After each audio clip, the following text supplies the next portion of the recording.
অবৈধ সম্পর্কের জেরে ঝরে গেল তরতাজা একটি প্রাণ।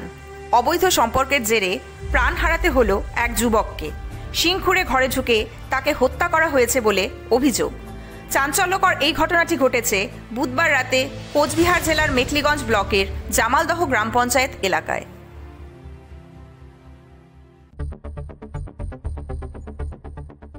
দক্ষিণ বড় হলদিবাড়ির অন্তর্গত সজনাটারি 153 নম্বর বুথের অন্তর্গত 120 নং আইসিডিএস সেন্টারটি দুদিনের বর্ষায় বিপজ্জনক অবস্থায় দাঁড়িয়ে রয়েছে। যে কোনো মুহূর্তে বড়সড় দুর্ঘটনা ঘটতে পারে বলে আশঙ্কা শিশুদের, অভিভাবক সহ স্থানীয়দের। গত মঙ্গলবার বিএসএফ এর উত্তরবঙ্গের আইজি সূর্যকান্ত শর্মা জলপাইগুড়ি রানীনগর বিএসএফ ক্যাম্পের হেডকোয়ার্টারে একটি প্রেস বিজ্ঞপ্তি করে সংবাদ মাধ্যমের কাছে প্রকাশ করেন যে বিএসএফ এর জলপাইগুড়ি সেক্টরের অন্তর্গত 6 নম্বর ব্যাটালিয়নের একটি বাহিনী 3 বিঘা সীমান্ত চৌকিতে গোপন তথ্যের ভিত্তিতে একটি গাড়ি তল্লাশি করে 106টি রক্তের নমুনা কিট সংগ্রহ করেন। গ্রেপ্তার করা হয় ভারতীয় 5 যুবককে। ধৃতদের পরে কুচলিবাড়ি থানায় হস্তান্তর করা হয়।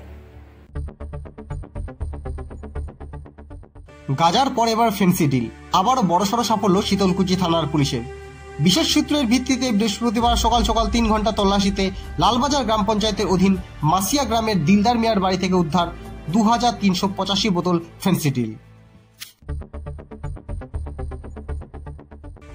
মহা সমারোহে ও বিনম্র শ্রদ্ধার সাথে বাঙালির অন্যতম শ্রেষ্ঠ সন্তান পণ্ডিত ঈশ্বরচন্দ্র বিদ্যাসাগরের 204তম জন্মদিন পালিত হল সারা রাজ্যের বিভিন্ন সরকারি ও বেসরকারি প্রতিষ্ঠানে।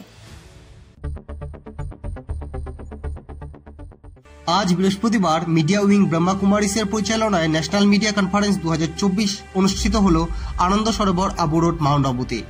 বিশ্ব শান্তির বার্তা ছড়িয়ে দেওয়াই মূল লক্ষ্য ব্রহ্মাকুমারী সেন্টারের। আজকের এই মিডিয়া কনফারেন্সে বিভিন্ন রাজ্যের বহু সাংবাদিকরা উপস্থিত হন। তেমনি পশ্চিমবঙ্গের জলপাইগুড়ি জেলার বেশ কিছু সাংবাদিক বন্ধুরা ব্রহ্মাকুমারী সেন্টারের তরফে আমন্ত্রিত হয়ে রাজস্থানের মাউন্ট আবু ব্রহ্মাকুমারী মুখ্য কার্যালয়ে উপস্থিত হন।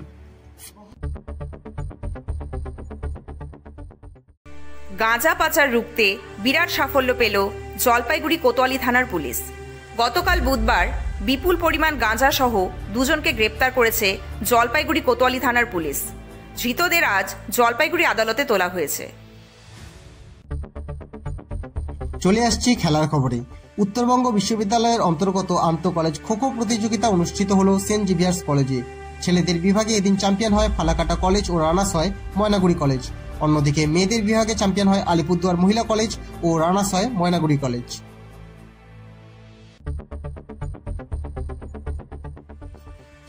যুব মঞ্চ আদাবাড়ি নবীন সংঘের পরিচালনায় 8 দলীয় মহিলা ফুটবল টুর্নামেন্টের সেমিফাইনালে পৌঁছল Ghurdanga sports and cultural coaching centre.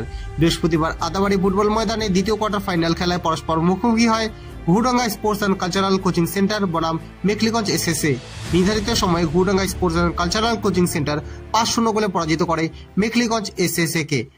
আপনারা দেখছেন নর্থ বেঙ্গল সমাচার, উত্তরের বার্তা, সত্যের পথে।